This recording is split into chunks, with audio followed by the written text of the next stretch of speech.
between utility and menace. In the coming years, I think quants and programmers and data scientists of all kinds are going to bump up against this line, and it's different for every category, right?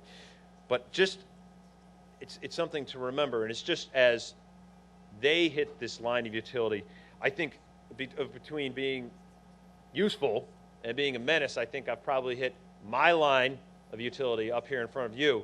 So thanks for listening.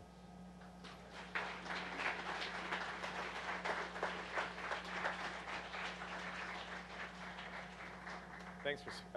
So why don't we'll have the other panelists come up, and so I gave a brief intro before. I guess you know Chris. He's a very serious man.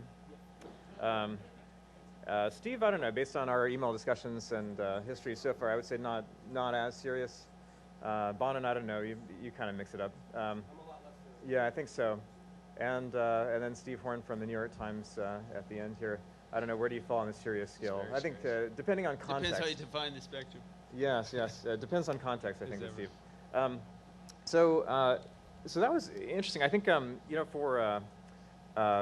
for context in digital media, I think you know, what Chris was talking about on Renaissance Technology as an example of a hedge fund. Weirdly, I had a job offer to work for Peter, and I was working with, at the time, I was consulting for a mutual fund and Kraft. And using the same algorithms with the mutual fund to try to forecast the movement of the stock price, and with Kraft to try to figure out, at the time, it was whether someone would buy more Miracle Whip if only you gave them a coupon. In the end, I actually felt, you know, on Wall Street, to use the word menace, it is a little menacing. Actually, Jim Simons, the founder of Renaissance, in our interview, he was sort of smoking menacingly while I'm sitting across a small coffee table from him as this nervous kid from school. But in the end, it felt like, you know, with marketing, when you kind of apply this technology, it's not just like the zero sum of finance where I've got more computers and better algorithms, so I'm going to take your money. I guess in some sense that kind of greases the wheels of capitalism overall, and so you can rely on assets to be correctly priced because of that. But it's a weird way to kind of, you know, create that efficiency.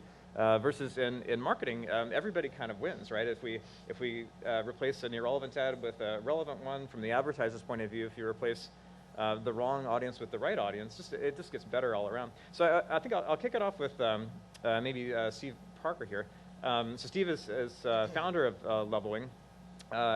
Steve, as you try to serve your clients, what are some of the ways that you've leveraged more advanced technology